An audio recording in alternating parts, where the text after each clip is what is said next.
Selamat sore, saya Jane Francis Dunda, guru Inggris yang ingin meningkatkan kemampuan Anda berbahasa Inggris secara benar, yang nanti bisa diakui secara internasional, dan antara lain bisa mempersiapkan Anda sebenar-benarnya untuk mengikuti pelajaran di mana saja, di mana bahasa pengantarnya adalah bahasa Inggris. Nah, pertama saya ingin bertanya pada Anda, apakah yang Anda tuju untuk belajar sebuah bahasa? Tentunya jawab Anda adalah saya ingin berkomunikasi. Nah, banyak orang yang kemudian saya tanya, apa gunanya komunikasi? Apa yang Anda butuhkan? Ada yang masih bingung, ada yang tidak tahu harus menjawab apa. Yang benar adalah Anda perlu kalimat untuk berkomunikasi. Memang ada hanya kata per kata, itu pun kalau hanya perintah. Dan itu bukan kalimat ya. Jadi sebenarnya Anda butuh kalimat. Dalam semua bahasa saya yakin kalimat itu pada dasarnya terdiri dari kalimat tunggal dan kalimat majemuk. Simple sentences kalimat tunggal dan kalimat majemuk adalah compound sentences. Bagaimana kita menyusun compound sentences? Itu dengan memakai conjunction atau kata sambung yang mungkin telah Anda kenal, ada beberapa, yaitu because, and, but, even though, although, if, ya, dan seterusnya. Nah, di sini pertama saya akan memperlihatkan pada Anda adalah asas-asas kalimat dalam bahasa Inggris yang sangat benar. Pertama, yang saya uraikan tadi adalah kalimat tunggal atau simple sentences. Nah, ada 3 ya yang mendasari simple sentences. Sebetulnya mudah. Apa yang membuat sulit untuk menguasai bahasa Inggris adalah penguasaan auxiliary verbs atau kata kerja bantu. Karena ini menurut saya kata kerja bantu adalah nyawa dari bahasa Inggris. Artinya, dalam kalimat-kalimat yang bakal Anda tulis atau berkata, kalau pilihan auxiliary verb itu salah, maka seluruh kalimatnya ikut salah. Pada dasarnya, auxiliary verb atau kalimat-kalimat kata kerja bantu, terdiri dari present positif negatif, past positif negatif. Ya, asas pertama seperti yang Anda lihat di sini adalah subjek yang dibatasi oleh auxiliary verb dan seterusnya. Auxiliary verb yang saya sampaikan tadi bisa present positif negatif atau past positif negatif. Artinya, kalau Anda belum ketemu auxiliary verb, maka subjek Anda itu belum selesai. Subjek Anda bisa mulai dari yang pendek, bisa yang sangat panjang dengan memakai relative clausesnya. Selama Anda belum ketemu kata kerja bantu, maka subjek Anda pun belum selesai. Nah, kita lihat di sini subjek. Subjek seperti dalam bahasa yang lain, juga dalam bahasa Inggris tentunya ada. Mari kita lihat subjek-subjek yang Anda bisa tempatkan dalam kalimat-kalimat bahasa Inggris.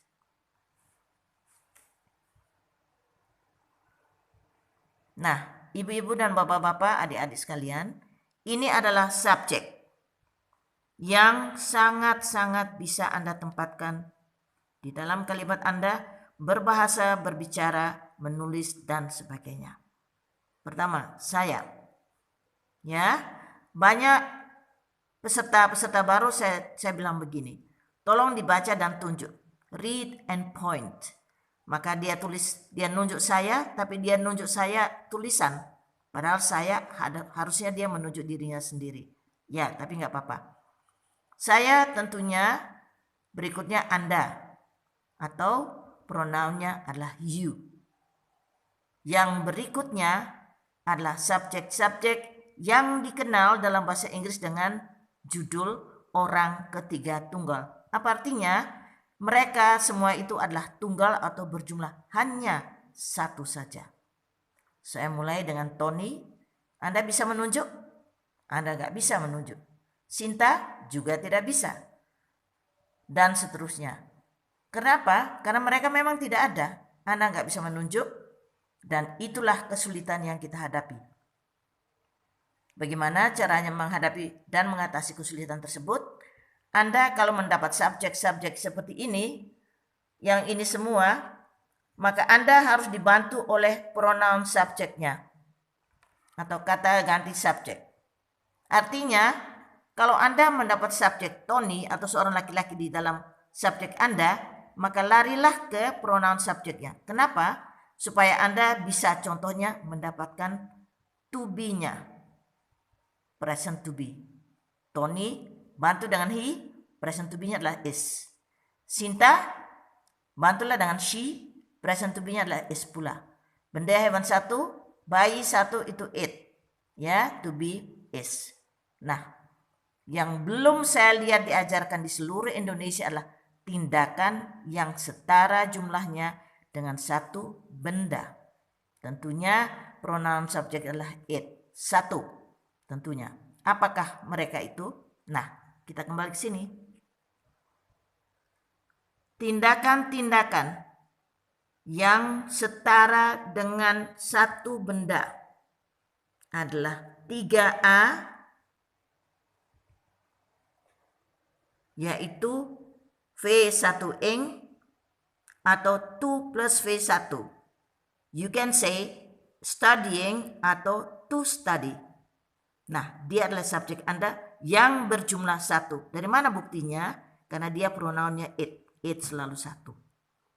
Kedua adalah being atau to be yang diikuti oleh noun, adjective, keterangan tempat dengan V-ing, atau V3 atau untuk keperluan pasif. Dia pun berjumlah satu, pronounnya it. Having atau to have, ini telah ya, yang mungkin Anda telah kenal dengan perfect tenses. Dia diikuti oleh V3 atau V3 dalam bahasa Inggris. Atau kalau bukan V3, dia diikuti oleh been plus noun, adjective, keterangan tempat, pasif, dan V1-ing. Ya, semua ini adalah subjek-subjek independen yang bisa terletak di sini, dan di sini pada rumus-rumus asas kalimat, ataupun dia bisa berdiri di belakang conjunction. Ya, sekali lagi dia berjumlah satu. Ya, posisinya bisa setelah conjunction ataupun di subjek-subjek pada kalimat-kalimat tunggal. Ya, jadi dia gerunds atau subjek ing. Subjek ing ini bisa independen kalau dia berdiri di sini tentunya, dan bisa positif dan negatif. Caranya hanya menambah not di depannya. Misalnya, contoh, tidak belajar tiap hari membuat saya malas. Not studying every day makes me lazy. Not being a doctor makes it impossible for me to cure a patient. Dan seterusnya. Ya, oke. Nah, kita lihat di sini. Kita bahas ini dulu. Ya, subject, auxiliary verb, tambah seterusnya. Kita ambil yang paling banyak pemakaian dari auxiliary verb adalah to be.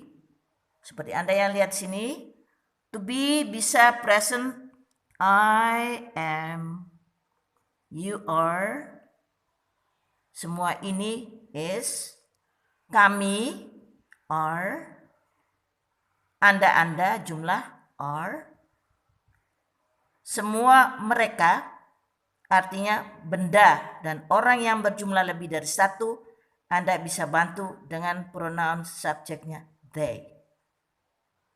Ataupun mereka ini menjadi they setelah melewati conjunction. Tolong diingat bahwa subjek yang sama, misalnya dalam kalimat tunggal, kalau melewati conjunction masih dalam pembicaraan atau penulisan yang sama, maka Anda mutlak memakai pronoun subjek. Misalnya, my father is a doctor and he goes to the hospital every day. Anda bisa juga mendapat subjek yang lain tentunya, dan subjek yang tadi saya uraikan tadi. Dan kalau Anda tidak bisa mendapat subjek apapun, maka subjek adalah it, yang akan saya uraikan nanti pada video-video berikut. Nah, sekarang kita lihat mengenai pemakaian auxiliary verb yang terbanyak adalah tentunya adalah pemakaian to be. To be, apa saja pemakaian to be? Untuk apa saja pemakaian to be? Kita lihat di sini. Nah, ini dia. Anda masih ingat uraian saya sebelumnya ini? To be, present past, positive or negative. Oke. Ya. Pemakaian to be satu adalah untuk membuat kalimat yang diikuti oleh noun atau kata benda. Susunannya adalah subjek ditambah to be ditambah noun atau kata benda tunggal ataupun jamak. Sesuaikan dengan subjek dan kurun waktunya to be-nya. Ya, saya sampaikan lagi, auxiliary verb dalam bahasa Inggris adalah nyawa bahasa Inggris yang menentukan benar tidaknya kalimat tersebut. Ya, kedua, pemakaian to be adalah untuk di depan adjective atau kata sifat keadaan. Subject to be adjective. Sesuaikan dengan subjek dan tense-nya. Ketiga adalah di depan keterangan tempat. Subject to be keterangan tempat. Mohon diketahui bahwa keterangan tempat pun adalah mempunyai preposisi di depannya. Misalnya kalau di kota in, ya, misalnya we are in Surabaya. We are not in America, misalnya. Nah, berikutnya adalah it. Tapi ini hanya tambahan, karena it itu sebetulnya tadi yang dipakai adalah untuk hanya menceritakan tentang jam atau waktu. Ya, jadi tolong diingat, setiap kali Anda mengatakan menceritakan jam, maka Anda harus mutlak mulai dengan it. Ya, jam. Berikutnya adalah pemakaian untuk progresif atau present continuous atau progresif. Bentuk sedang. Subject to be plus V1-ing. Contohnya, I am listening to the video. Ya. Berikutnya adalah subjek tambah to be tambah V3 atau kalimat pasif. Ya, kalimat pasif adalah kata kerja ditambah awalan di atau ter. Sekian video saya hari ini. Sampai jumpa lagi di video berikutnya. I'm Jane Francis.